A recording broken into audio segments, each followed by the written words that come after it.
Bien, amigos televidentes, y después de esta algarabía con estos muchachos tan enérgicos, vamos a la parte médica de la revista. El día de hoy vamos a abordar un tema que es bastante común en la población en general, independientemente de la edad, como lo es la cefalea. Se habla de que existen un sinnúmero de clasificaciones, pero vamos hoy con nuestra experta a conocer las más actuales, vamos a conocer también las causas, los factores desencadenantes y el tratamiento. Siempre estamos insistiendo en que no se automediquen, siempre hay que acudir al médico ante síntomas que nos estén sugiriendo alguna patología que va más allá de tratarla con un simple analgésico. Para eso tenemos hoy a nuestra invitada, la doctora Luana Castro, neurocirujana. Bienvenida, doctora. Buenos días, muchas gracias por la invitación. Y para empezar, doctora, me gustaría saber cómo se define cefalea.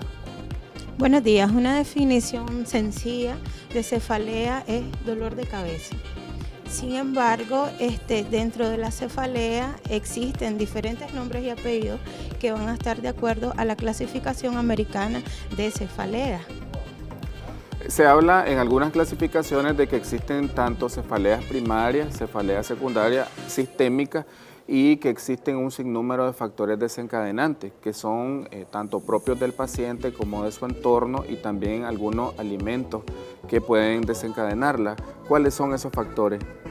Ok, se conocen como cefaleas primarias. Hay un grupo bien amplio donde ellos la principal y la más frecuente es la migraña. Todos conocemos el término porque estamos familiarizados con él. La mayoría de la gente le llama migraña a cualquier dolor de cabeza, ¿verdad? Pero dentro de las primarias la migraña es la más frecuente. Luego tenemos las cefaleas tensionales y el grupo extenso de las neuralgias. Esto es en base a lo que son las cefaleas primarias. Cuando ya hablamos de cefalea secundaria, estamos hablando de un dolor de cabeza que no es como tal una enfermedad, sino que es un síntoma que está acompañando diferentes enfermedades.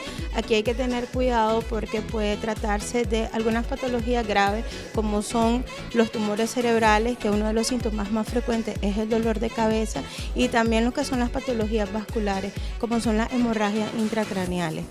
Ahora, hablamos de síntomas desencadenantes, ¿verdad? El estrés es uno de los principales síntomas que puede desencadenarla, el alcohol, el tabaco, el consumo y abuso de algunos fármacos, principalmente los analgésicos. Con esto siempre hay que tener cuidado con los pacientes porque normalmente la gente toma analgésicos por todo, y también hay una clasificación de cefalea por abuso de fármacos. También el ayuno prolongado es uno de los factores desencadenantes, los lácteos, y también se menciona inclusive el café y el chocolate como elementos desencadenantes del dolor. Para que la población tenga bien clara, doctora, la localización del dolor de la cefalea, se habla de que es a nivel de la bóveda del cráneo, a nivel de la parte superior del cuello, que la gente comúnmente le llama la nuca, y la mitad superior de la cara, porque ya si hablamos de la mitad inferior de la cara, ya no es cefalea, ya es otro tipo de patología, para que tengan bien claro eso. Sabemos que es una causa principal de consultas en las emergencias de los hospitales, de los centros de salud y de ausentismo laboral. Por ejemplo, mencionaba usted la migraña como una de las patologías más comunes. ¿Cuál es el cuadro clínico característico de ella? De manera sencilla, ¿verdad? Para que la población nos comprenda, generalmente la migraña es un dolor hemicraneano, o sea, de un lado de la cabeza, ¿verdad? Que es de tipo pulsátil, de intensidad de moderada a severa y que puede estar acompañada por náuseas, por vómitos, fotofobia, que es la molestia de la luz. También al paciente le pueden molestar los olores y los sonidos. Eso es lo clásico en una migraña. Y hay pacientes que vienen acompañados con algo que se conoce como auras. Auras son algunos síntomas que el paciente puede identificar antes de instaurado el dolor, y ya sabemos que va a entrar el dolor. Solo que no todos los pacientes tienen esto, que pueden ser malestares gástricas, pueden ser sensación de adormecimiento en la cara y un sinnúmero de cosas que pueden preceder el dolor. Existe también algo que la gente tiene que diferenciar, lo que llamamos cefalea aguda y cefalea crónica. ¿Cuáles son las diferencias entre estos dos tipos de patología? Básicamente eso tiene que ver con el tiempo de evolución. Las cefaleas agudas son dolores de cabeza que inician o tienen un periodo menor a 4 semanas. Las cefaleas crónicas son cefaleas de más de 8 semanas. Hay literatura según la clasificación en que mencionan que son más de 15 días. Pero hay otro término que podemos utilizar también para cefalea aguda, que es la cefalea de nuevo inicio. También es importante, doctora, que el público televidente sepa de que el mal control metabólico de muchas enfermedades va a dar lugar a complicaciones que pueden cursar como síntoma inicial con cefalea. Dentro de ellas, ¿cuáles son las más comunes en su consulta? La más común es la hipertensión. Muchas veces la gente acude a las emergencias con la historia de que les duele la cabeza.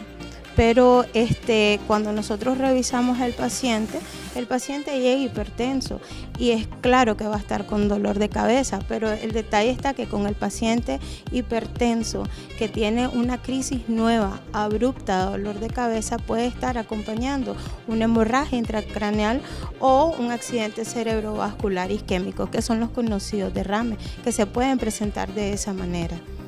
Sí, algo que me gustaría hacer énfasis porque en mi especialidad yo veo muchos pacientes que nos llegan complicados, metabólicamente descompensados por diabetes o hipertensión y que en algunas ocasiones no se le da al síntoma de la cefalea la importancia que merece. Nosotros generalmente hacemos un examen neurológico exhaustivo y lo referimos a su especialidad, que es neurocirugía, cuando encontramos hallazgos clínicos más allá de un simple dolor de cabeza referido por el paciente. La escala de Glasgow para valorar neurológicamente a un paciente, ¿en qué consiste? ¿Qué parámetros son los que se evalúan? Ok, la escala de coma de Glasgow es la escala que se usa para valorar qué tan consciente está el paciente, qué tan integrado. Esta es una escala numérica que va a evaluar lo que es la respuesta ocular, la respuesta verbal y la respuesta motora del paciente, donde la mejor puntuación son 15 puntos y la peor puntuación 3 puntos. Se considera que todo paciente que está por debajo de los 8 puntos en esta escala es un paciente que está en coma. Y los exámenes para apoyar el diagnóstico, porque sabemos que el 80% lo obtenemos con una buena historia clínica y un buen examen físico. ¿Qué exámenes enviamos para encontrar la causa de la cefalea en el paciente? Ok, entonces con esto mucho ojo. Como dijiste, básicamente en el caso de las cefaleas primarias, el 90% del diagnóstico es clínico. Una buena historia clínica con una examinación física es suficiente para hacer el diagnóstico de una cefalea primaria, pero tenemos que tener cuidado en el caso cuando estamos sospechando otra causa de cefalea. Entonces, en este caso, tenemos que tener ojo en algunas circunstancias para poder mandar estudios de imagen, que es lo que nosotros mandamos, una tomografía axial computarizada de cráneo o en algunos casos una resonancia magnética. Entonces siempre hay que tener ojo en los dolores de cabeza que inician después de los 45 o 50 años, porque no es lo usual por la edad de aparición. Entonces hay que sospechar que el paciente pueda tener una lesión tumoral o en los pacientes mayores, en los abuelitos que hayan sufrido una caída y que tengan un hematoma, que ya esté en evolución crónica. Ese es paciente que hay que hacer tomografía. También los pacientes oncológicos. Siempre un paciente oncológico que inicia a presentar dolor de cabeza hay que tener ojo porque puede ser seña de una metástasis cerebral. Lo otro son los pacientes inmunocomprometidos, ya sean por enfermedades o pacientes con VIH. También inician con dolor de cabeza, hay que hacer tomografía. Y lo más importante es la examinación física. Nosotros encontramos un paciente con un examen físico anormal, ya sea que arrastre la lengua, la comisura labial se ha caído, tiene disminución de la fuerza de un lado del cuerpo, mucho ojo porque probablemente ese paciente tenga algo en su cabecita y hay que mandar una tomografía. ¿Y cuáles son aquellos hallazgos físicos o clínicos que hacen que el paciente deba acudir de inmediato en busca de atención médica, aparte de los que ya mencionó? Ok, convulsiones, toma del estado de conciencia. Un dolor de cabeza por sí mismo no va a hacer que el paciente esté agitado, que el paciente esté desorientado. También los pacientes que dejan de hablar o que comienzan a arrastrar la lengua, los pacientes que tienen dificultad para caminar, el vértigo o el mareo que inicia. También lo otro es que un paciente que esté sentado e inicia un dolor de cabeza intenso, abrupto, que no logra tolerarlo, es mucho ojo, hay que ir a acudir al hospital o a un médico. Una vez que enviamos los exámenes de imágenes, ¿cuáles son los diagnósticos más comunes que se encuentran? Ok, dentro de las cefaleas secundarias, lo más frecuente es encontrar las lesiones tumorales y en este caso las hemorragias también intracraneales, ya sean hipertensivas o sean aneurismáticas. Es muy importante que la población sepa también de que una cefalea puede estar indicando lo que la gente comúnmente llama derrame cerebral, pero que en algunas ocasiones puede ser hemorrágico y hay que suspender ciertos fármacos. ¿Cuáles son aquellos fármacos que usted recomienda que se usen con mucho cuidado ante una cefalea intensa y que hayan síntomas asociados que nos pueden estar anunciando un derrame cerebral? Nuestra población está acostumbrada a tomar lo que el vecino le receta, ¿verdad? Y entonces hay bastante uso de la aspirina, indiscriminado. La aspirina tiene sus indicaciones muy precisas, pero no hay que abusar de ellas porque también puede predisponer a sangrados intracraneales. Entonces, todos los que son los antiagregantes plaquetarios, el clopidogrel, el Plavix, entonces son medicamentos que hay que tener cuidado, o los pacientes que toman también warfarina o por alguna otra enfermedad usan heparina o alguno de sus compuestos, entonces hay que tener cuidado con ellos. Si presentaran un dolor de cabeza, porque puede ser indicativo de un sangrado intracraneal.